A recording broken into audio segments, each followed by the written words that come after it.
Q&A chat, looking at questions, and she might try to answer them as we're presenting, but we will answer them as well at the end. Um, and yeah, I will go ahead and continue with the presentation. So today we are here to talk about the FSA and DCAP plan for the 2025 plan year. So just a quick overview of what the FSA and DCAP are. So Navia administers three benefits for the PEB plan: the flexible spending arrangement, also known as FSA, the dependent care assistance program, known as DCAP, and the limited purpose FSA, which is sometimes abbreviated as LPFSA. All three of these benefits are personal expense accounts that allow participants to set aside a portion of their salary pre-tax to pay for eligible expenses. So basically, how these benefits work is that participants will sign up at during open enrollment or when they are newly hired, become newly eligible for one of these benefits. They will select a annual election amount. There are different limits for these each year and based on benefits, and we'll go over those on the next slide, but they're going to sign up for, let's say, $1,000. Um, they then are going to have money deducted from all available paychecks throughout the year. So idea would be to kind of evenly split that. If they were having 10 payrolls in a year, that would be $100 a paycheck. Those funds for the FSA and the limited purpose FSA are available to them day one of the benefit. So if they signed up for $1,000, they get those the first day the benefit program starts. Um, and for the DCAP benefit, the funds are available as deductions are taken. So it's kind of like a bank account where each deduction adds money to the account and they can then submit claims and get reimbursed for those. Um, and these benefits can be utilized through, like I just said, claim reimbursement, but we offer a debit card that employees can use to pay for expenses directly at the provider or point of sale. Yeah, overview here of what those annual limits are for the 2025 plan year. So the annual maximum for the FSA and the limited purpose FSAs are the same. It's going to be $3,200 in 2025. The DCAP will be $5,000 as it is every year. All three benefits have a minimum election amount of $120. So people, when they sign up, must sign up for at least $120. Um, in terms of compatibility with the CDHP health plan, with the HSA, both the DCAP and the limited purpose can be used alongside that, but the FSA cannot. Participating in an HSA is disqualifying coverage for FSA and vice versa. In terms of eligible expense types on the FSA, we've got medical expenses, which include any sort of pharmacy expenses, dental and vision. The limited purpose is only for dental and vision expenses. And the reason for that is because it was designed to be used alongside an HSA, the expectation is that employees would use their HSA to cover any medical expenses, and the limited purpose is just supplementary to that to help cover dental and vision only. The DCAP benefit is for childcare and elder care expenses. Just to clarify as well, these are not medical expenses for your children or other dependents. These are things like daycare, assisted care for elders, day camps, that sort of thing. Uh, if you want to cover a dependent's medical expenses, that actually is covered under the FSA or the LPFSA in the case of dental and vision. That's just a common point of confusion sometimes amongst employees, so wanted to call that out.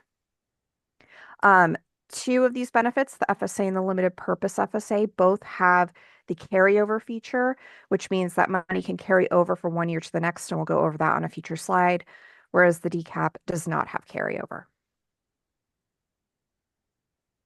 So carryover. This is a feature of the FSA and limited purpose FSA benefits that was introduced a few years ago, and it is continuing in 2025. So currently, up to $640 of unspent funds can carry over from 2024 to 2025. Or I'm sorry, in this case, from 2025 to 2026. Um, this carryover gets added on top of whatever your annual election is, so you can sign up for the full $3,200 in 2025. And if you have $640 or less left in your account, that money can carry over into 2026. Um, the minimum, however, does apply. So, in order to receive carryover, you either need to have at least $120 left in your account, or you have to have enrolled in the next year. So, in this case, 2026.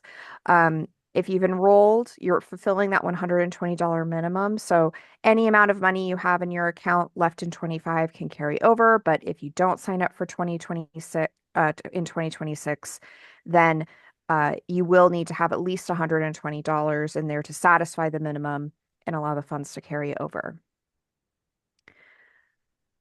Um, all right. Oh, and just to note as well, the limit that you see here, the $640, that amount may go up. The 640 is actually the current year, the 2024 limit, but the IRS does not announce the new limit each year until at some point in the fall, usually in October-ish. So we just don't know exactly what the limit's going to be yet, but for now it's going to be at least $640. So how the carryover works. I sorry, I guess I got a little ahead of myself on the slides there, but just quickly reiterate, employees can carry over up to $640 of unused funds at the end of 2025. Again, that amount may increase. It does apply to the FSA and limited purpose FSAs, as well as the CBA $250 that some eligible participants may receive from HCA. It does not apply to the DCAP benefit. Again, to receive carryover, employee must enroll in the 2026 plan year or have at least $120 left in their 25 FSA at the end of the year. Any dollar amount above $640 will be forfeited if it is not spent down. Employees who enroll in the CDHP plan with a health savings account in 2026 will still be eligible to receive carryover if they were in an FSA in 25 and then they sign up for the CDHP in 2026. The carryover will just automatically move to a limited purpose FSA, so they don't lose out on those funds. So here are some important plan year deadlines that everyone should be aware of. I've got the current year 2024's deadlines up here just as a refresher. So the current plan year runs January 1 through December 31st. That December 31st is also the last day participants have to incur. That means that's the last day they actually can go and purchase something or go and go to the doctor for the expense to be eligible. And then they have an additional 90 days to submit any claims for 2024 expenses that actually happened during the 24 plan year. They have until March 31st of 2025. And in the 2025 plan year, it's going to be all the same dates. The plan year is going to run January 1 through December 31st.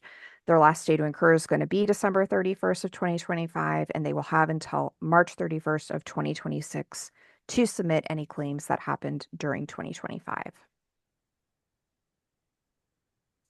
And we're going to just do a quick recap here of the $250 FSA contribution for union represented PEB program employees. So this benefit was negotiated in the most recent collective bargaining agreement.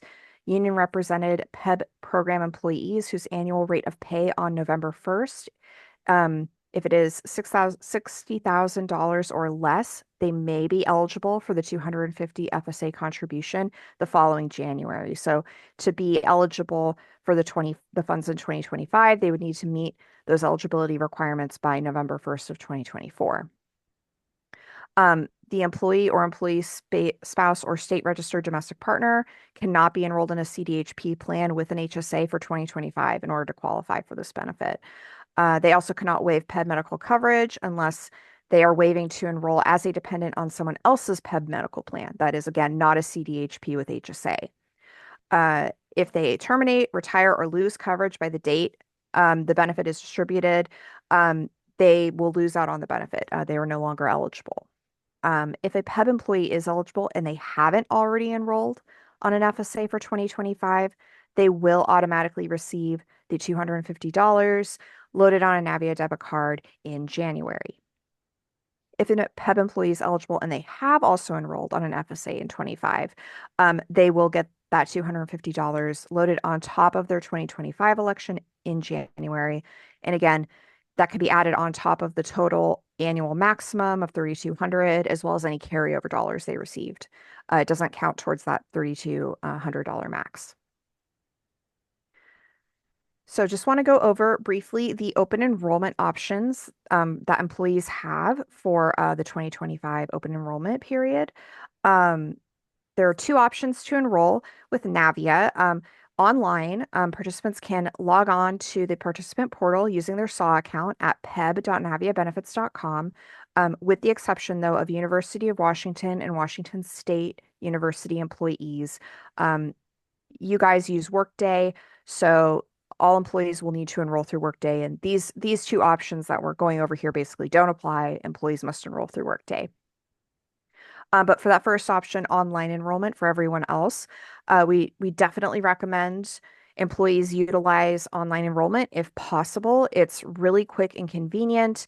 It's instant. They get immediate verification of what they've signed up for. It's also very easy for them to make changes through the open enrollment period. If they sign up and then a few days later say, you know what, I think I actually want to enroll for more money. I signed up for 500. I actually want $1,000.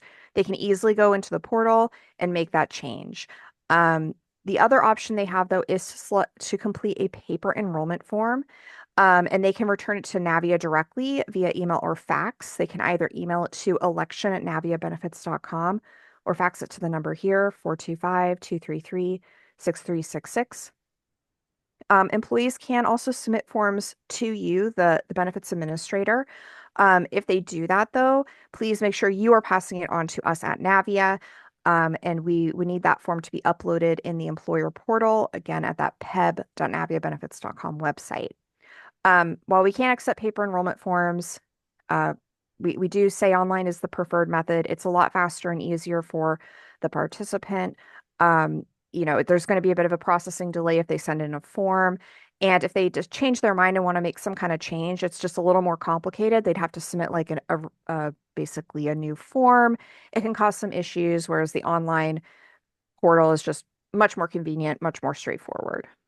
And that open enrollment period that employees have to sign up is October 28th through November 25th of 2024. And so I know this is a change for PEB. You guys have in the past always had open enrollment just run the month of November. So it's super important that employees are aware that this period has changed this year. It's a little bit earlier.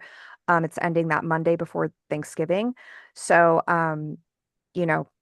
employees do need to get their form in either to Navia or to you by on or before November 25th. That is the deadline.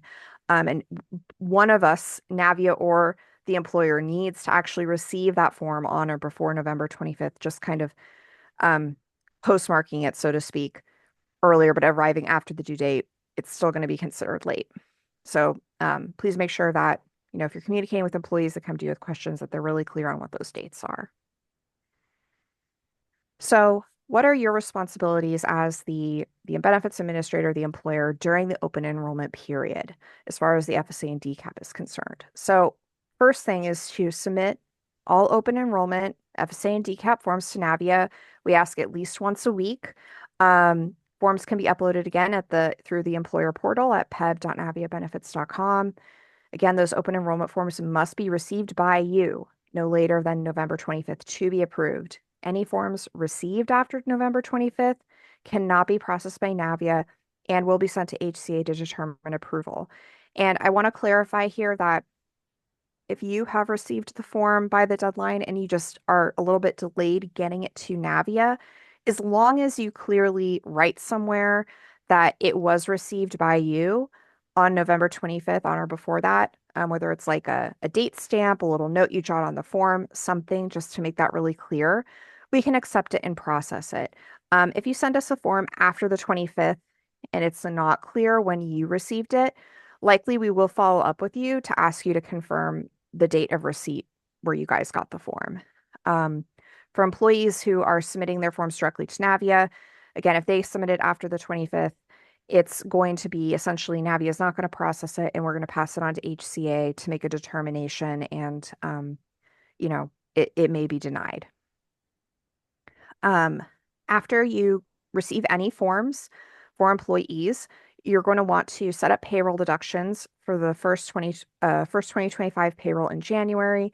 Exception here is for any of the agencies. If you guys are part of HRMS, OFM is processing your payroll. You guys don't need to worry about setting up deductions. That is going to happen for you. Navia is going to, or I should say, a file with your employees' 2025 enrollments will be available in Benefits 24/7 the week of December 18th. You're going to want to use that file to set up employees' payroll deductions at the beginning of the year. Um, this is a little bit of a process change from prior years. In the past, Navia would email those forms out to you all, or sorry, those files out to everyone directly, but they now are going through Benefits 24/7. I think this will be a little bit more convenient and also more secure. So just know that you are going to need to go and get those files. Again, they're going to be loaded sometime the week of December 18th. Um, and just calling out again as well, if, however, employees submitted forms to you as opposed to going through Navia, that we do ask, it's just going to be best if you record those in payroll kind of as you receive them. And then the file Navia is going to be providing you is largely going to be the people who enrolled directly with us. They either went through our online portal or they submitted a form directly to us. And then the third thing that you'll want to do is once payroll deductions begin, is that you're going to want to report those deductions to Navia via file, sorry, each pay period. And again, if you're an HRMS agency, that's being taken care of for you. The payment piece of it goes to HCA. This is kind of a common point of confusion, but Navia needs to receive a file where you report what your payroll deductions were each pay period, so we can record that in our system. But in terms of the plan funding payment, that is actually going to HCA, that is not going to Navia. Open enrollment forms will be available on the PEB Navia website starting on October 28th. And so if you go to that pebnaviabenefits.com site and go to the forms and documents page, there's a link at the top. All of the new materials are going to be available that first day of open enrollment, including the open enrollment form. Also just want to call out that the forms are specific to plan year, any enrollment forms. So it's really important that employees are filling out and submitting the right form depending on what they want to do. So for example, if you have a new hire who starts in like November, um, if they want to sign up for 2025, they need to submit the 2025 open enrollment form when they or enroll online. But if they want to also or just sign up for 2024, they actually need to submit the 2024 mid-year enrollment form. And both of these forms will be on the website. But that's just a common point of confusion. Again, for new hires who start late in the year, there's some confusion about what form they submit. So it's just really important. The years are at the top of each form, that everybody is kind of carefully looking at that, making sure they are submitting the form for the year that they want to sign up for. Then just also wanted to do a brief overview of kind of what the BA or employer responsibilities are throughout the year beyond open enrollment. Again, submitting all FSA-DCAP forms to Navia ASAP upon receipt. So during open enrollment, employees have the option to sign up directly with Navia, but after open enrollment closes, that goes away. Employees should be submitting all enrollments changes, any kind of update to their FSA or DCAP to you, the benefits administrator. Again, forms should all be uploaded through the Navia employer portal. All of these forms, with the exception of the open enrollment form, do require an employer signature. So please remember to sign it before sending. It will really help us with processing. If you don't sign it, we generally have to follow up with you. It delays everything. Please sign the forms. And again, forms are specific to plan year, so make sure your employees are submitting forms for the correct year. Also, if you are giving them forms, making sure you are going to our website and downloading new forms every year. We do frequently get prior year forms that I think people just hold on to year after year. We'll get open enrollment forms from 3 years ago. Please make sure you are getting the most up-to-date forms when you're providing those to employees. Once you've received a form, you want to begin or modify the payroll deductions on the next available pay date. Again, exception to HRMS. You guys don't have to worry about that. Report payroll deductions to Navia via file every pay period, again, except for HRMS agencies. And then lastly, you would send payment for the payroll deductions to HCA. And again, all those forms are available on the peb.naviabenefits.com website. There's just some call outs of some key forms, common forms you're going to use here. Open enrollment form is for that open enrollment period only. After that is over, new hires need to begin using the mid-year enrollment form to sign up. Um, there's also the change in status form, which is for employees who have experienced a special open enrollment event that allows them to enroll in, change, or cancel an FSA or DCAP benefit mid-year. So people who are not new hires but have experienced an event like marriage, we'll go over actually in the next slide, but it allows them to make a change. And then the agency transfer form. This is for new hires who previously worked for another PEB employer this year or in the same year and are wanting to essentially transfer their benefits with their change in employment. Um, when people transfer, just to note, they cannot make changes to their election. They just are going to re-enroll for what they had before. Also, they cannot have a gap in employment or their PEB eligibility longer than 30 days. So if it's been 3 months since they last worked at a PEB employer, they would not be able to re-enroll and transfer their benefit this year. And so getting close to the end here, but we wanted to do a quick overview of election changes and kind of what's allowed, because this is just a really common question we get. So when can employees make changes to their FSA and DCAP benefits? So new hires can make changes to their election within the first 30 days. And I'm sorry, that's actually should be 31 days of becoming eligible. There's that initial window they have when they become eligible, they can enroll. If they enroll and then the next day change their mind, that's okay. They can do that. But after that 31-day period is over, employees cannot change their benefit election, change their amount, or cancel their benefit unless they end employment, lose eligibility, or experience one of those special open enrollment events. Some of the most common special open enrollment events are gaining a dependent due to marriage, birth, or adoption. A dependent is no longer eligible due to divorce, death, or age. Either an employee or dependent has some kind of change in employment status, and that changes their eligibility. Excuse me. For DCAP, a change in childcare availability or need actually counts as a special open enrollment event. So if you would like more information on SOE, there's a lot of info on that change in status form, as well as in the enrollment guides that are again on that peb.naviabenefits.com website on the forms and documents page. If an employee needs to submit a change to SOE, they need to fill out that change in status form, as well as submit any documentation to back up whatever their event is, and they need to submit that to you, the BA employer. Once you get those from the employee, you're going to review everything. If it all looks good and you approve it, you just need to sign the change in status form and submit it to Navia. And just to clarify, Navia does not need the supporting documentation. You as the employer need it and you need to log it, but Navia does not need it. We just need the change in status form, and your signature is basically a sign off that says you have collected that documentation, you've reviewed it, and everything looks good. And as long as it's signed, that's kind of enough for us. One of the most common questions we get throughout the year is if an employee has made a mistake on their FSA or DCAP election, kind of what can we do? What are their options? And step one is just determining if, are they still within that first initial 31 days of eligibility? And if not, do they have a special open enrollment event? Does something like that apply to them? But if neither of them do, then as the benefits administrator, you cannot approve a change to their election. If an employee disagrees with that decision, there are options to appeal.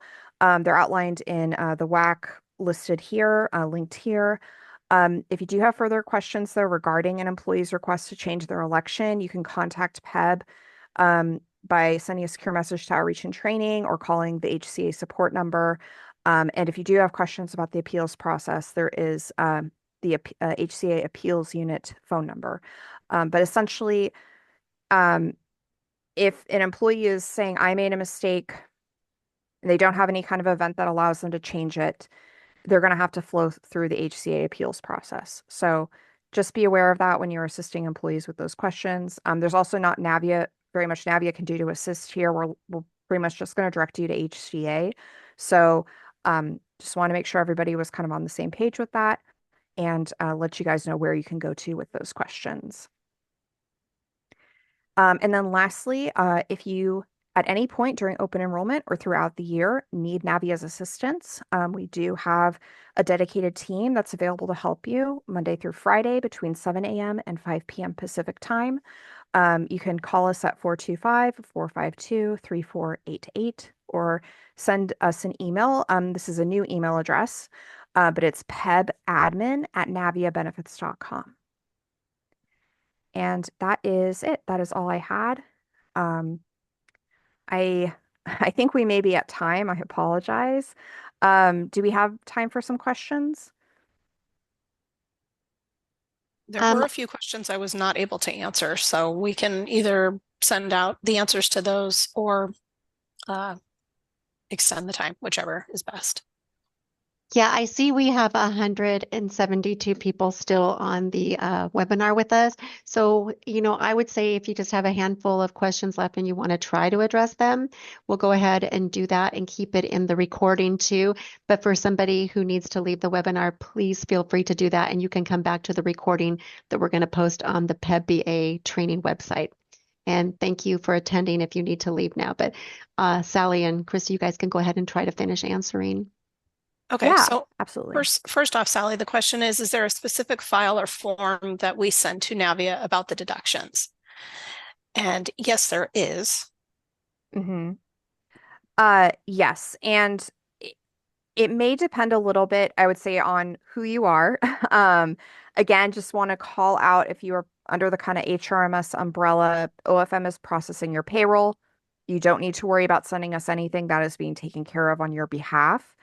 But if you're outside of that, I believe actually if you're a community or technical college, those are also under SBCTC. They're handling the payroll on your behalf as well. Otherwise, there is a file format that we do like people to send us deductions on. So I would recommend if the person asking this question, it might not be a bad idea for you to send us an email at pebadmin@naviabenefits.com and we can look into kind of what's been sent for you in the past and help advise you on kind of what you need to be sending us. Okay, thank you. Next question is, will our forms be updated to accept an electronic signature? And a lot of employees work remotely full time. Um, I At the moment, I don't think we have a plan to do that. We can accept, I will say, we can accept electronic signatures. I understand the forms are not all fillable, but if they are able to add a electronic signature via Adobe, we can accept that. It doesn't have to be a handwritten signature. A virtual signature is okay. Um, but at the moment, no, we don't have plans to like update the digital format of the forms, if that makes sense. Okay, thank you. Next one, if an employee is hired 12/1, can that be considered an SOE for 2025 enrollment? Yes. So new hires who are hired late in the year like that, they're eligible to as part of their initial eligibility can just sign up for 2025. At that point, open enrollment is going to be closed though. We will put up a 2025 mid-year enrollment form on our website at that time, and that is the form they would want to use to sign up for 2025. Okay. Will these slides be sent out after this call? Yes. I just did not get a chance to answer that one. Yes. Can you please repeat how a break in employment longer than 30 days affects an employee? Within 30 days, they remain eligible, but after 30 days, they are not. That's correct. So if somebody is employed, and again, this is purely within PEB, if they are working for another employer who participates in the PEB FSA and DCAP program, um, and they leave that employer to come work for you, as long as their gap in employment is not longer than 30 days, they can just sort of pick up where they left off and re-enroll in their benefit. However, if their gap in employment is longer than 30 days, then they cannot re-enroll that same year unless they actually experience a special open enrollment event.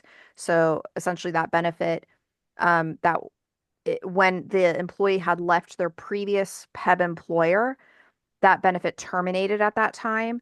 And so that termination would essentially just stay on the benefit through the rest of the year. They could sign up during open enrollment next year. But that's it. They lose their opportunity to re-enroll if the gap in employment is longer than 30 days. Okay, it looks like the last one, I'm actually going to respond to that one because it's kind of a long one. And that's it. Okay. Well, that's great. Thank you, Sally and Christy, for this webinar. And I'm going to go ahead and stop the recording.